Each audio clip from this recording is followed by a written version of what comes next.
close of the last video, in this particular video what we'll do is use the same sort of framework that we've been using, but we're going to start employing some bending of strings and some use of notes that are not normally in the scale sound that we would be used to hearing.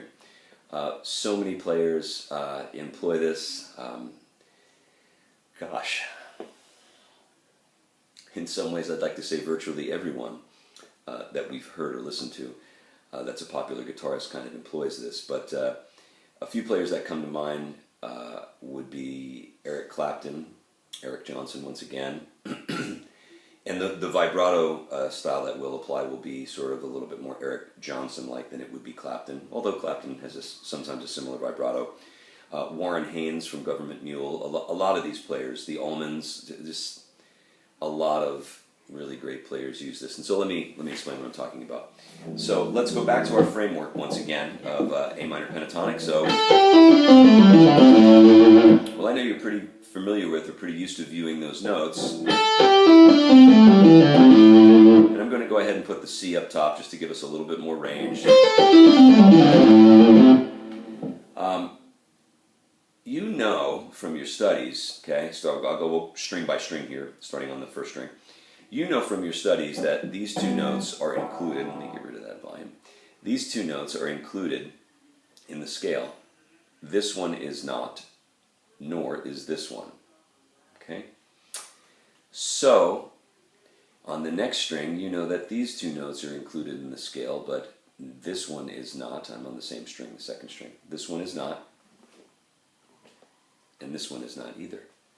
When we go to the next string, you know that these two notes are included in the scale, and this one is not. Okay, so that's our concept, and you would continue that process once again. I'm on the fourth string. These two notes are included, and this one is not. The A and the G are part of the scale. However, the G sharp, which I'm tapping with my middle finger, is not part of it. The E and the D on string 5 are part of the scale, but the D sharp or E flat is not part of it. And then when we get to string 6, we have the mirror image, if you will, that we had at string 1, the same, because the strings are tuned the same, right? Different octave, 2 octaves different, but they're tuned the same. So our concept in this video is to begin to try to employ the sound of the notes that are not in the scale being pushed by way of bend and vibrato to the notes that are in the scale. So instead of your pattern sounding like this, nothing wrong with that, we can make it a little bit cooler and a little bit hipper if we do this. Man, it adds a lot of life to it. It's like a whole different thing, but it's not. It's the same notes.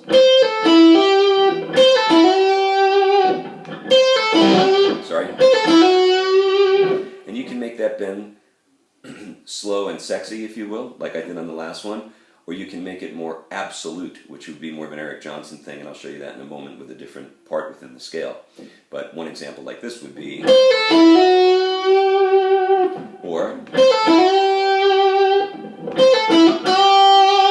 and that's another way to do it, to actually pick the note and get right to the pitch you're trying to bend to. But it's very different than just going. So,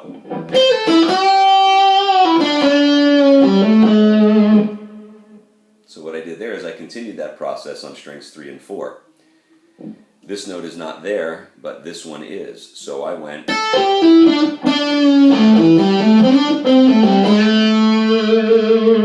And that is not in the scale, but the truth is, I'm bending it to the A. It's a half step bend. That is in the scale. So just a little bit of speaking for a minute regarding this concept. One of the first and perhaps most important things that I could say about this is it's pretty imperative that your bends are in tune. So you kind of have to work with that and get a feel for your instrument.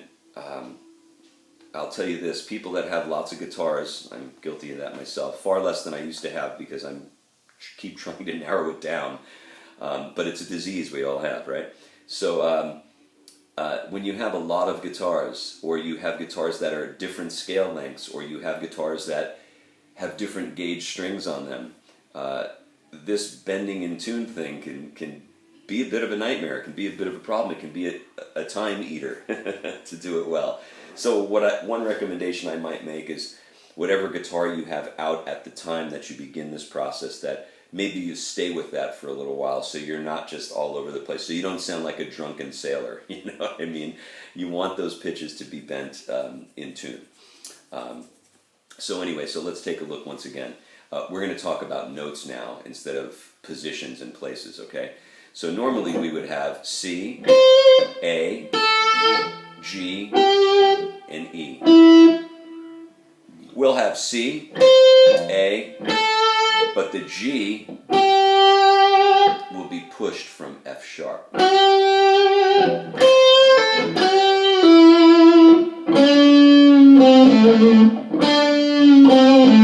Not but.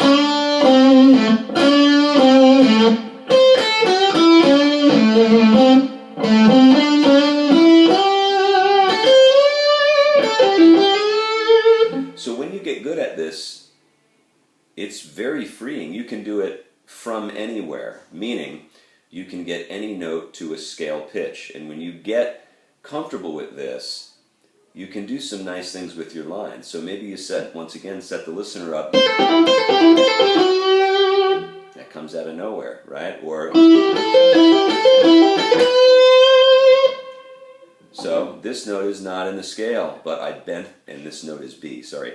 The B is not in the scale, and I bent it to C. So it's a little bit of trickery to the listener.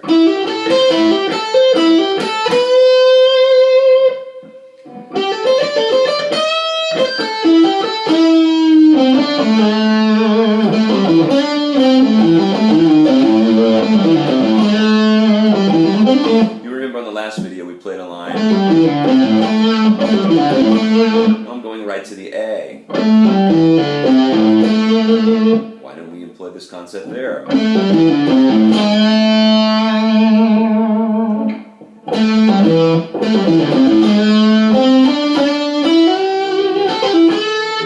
Sorry.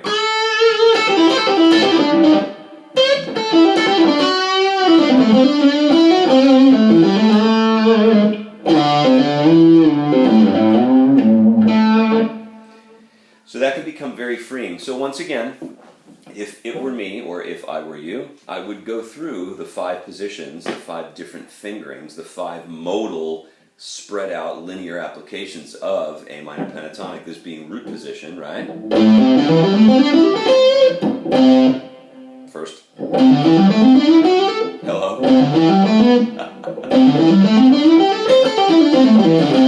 And your next one. And your next one. And your next one. And then you're back to this guy. So I would go through each one of those fingerings and try to find those kind of bends, because the architecture for each one of the different inversions of the scale, or modes, if you will, of the scale. People think pentatonic can't be modalized. It can. It is. I mean, essentially what we're doing, when I do this,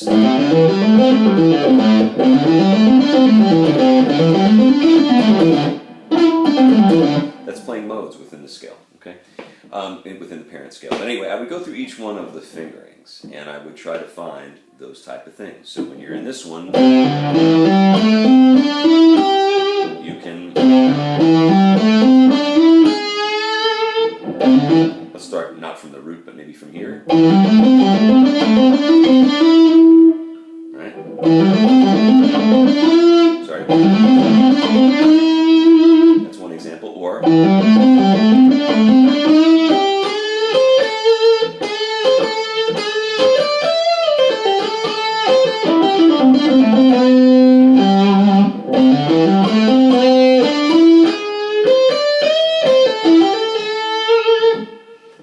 So that's a way to go about it. Here you have, can you go? Sure you can. Can you go? You betcha. You can do them backwards too.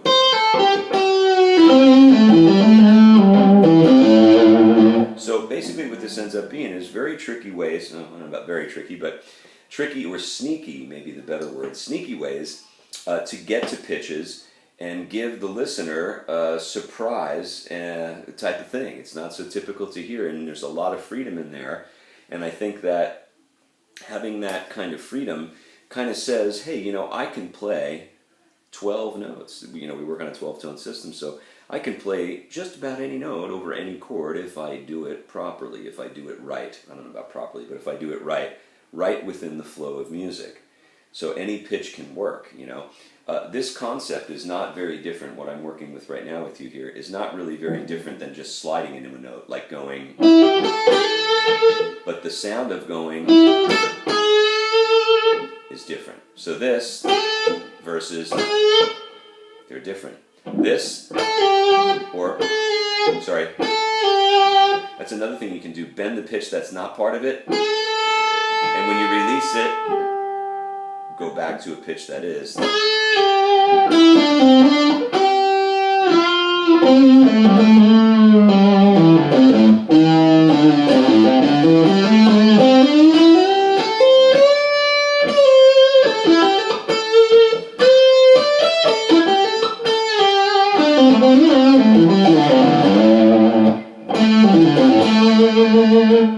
So experiment with that. I think you'll have a lot of fun doing it.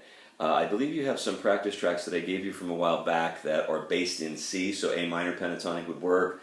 I've actually been working on some other practice tracks that are pretty nifty. It's a pretty extensive project that I've been doing, but just to tell you, I appreciate it if you keep this to yourself.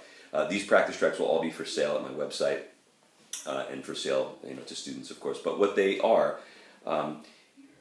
is all of the 5 genders, you know, major 7, dominant 7, minor 7 flat 5, and diminished 7.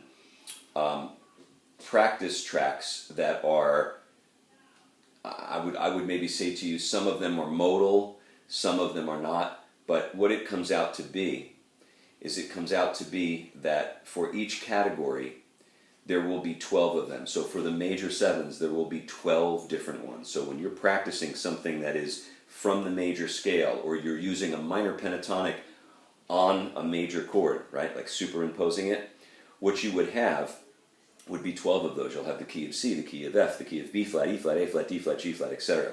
And when we go to minor 7 chords, it'll be the same thing: C minor 7, F minor 7, B flat minor 7, E flat minor 7.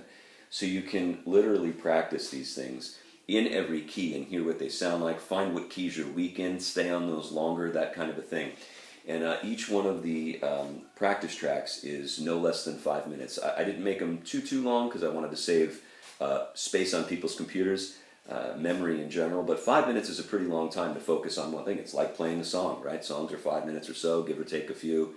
Some are much longer, some are much shorter, but probably the generality of it is that 5 minutes is about what a song is in a basic sort of understanding. So if you're using one of these practice tracks and you're playing over it for 5 minutes of concentrated effort, I believe that to be, as many others do, a pretty good focused effort, and you should have a pretty good outcome from doing that. Sort of like interval training at the gym, you know what I mean? If you're doing the circuit, you know, there's a certain amount of time on each machine. And so this is kind of the same as that, you know. But anyway, again, I appreciate it if you keep that between us. They're not finished yet. I've finished some of them, but they're not finished, and I'm not going to unveil the project until it's completed, so that people can purchase the whole bundle, just certain keys, just certain styles of chord, major 7 versus dominant 7 maybe, or what have you. And then from there the project will continue to expand. So anyway, pretty busy doing that stuff, but it's been fun, and I think it's going to be very rewarding for all my clients and people who are perhaps not aware of me at this point.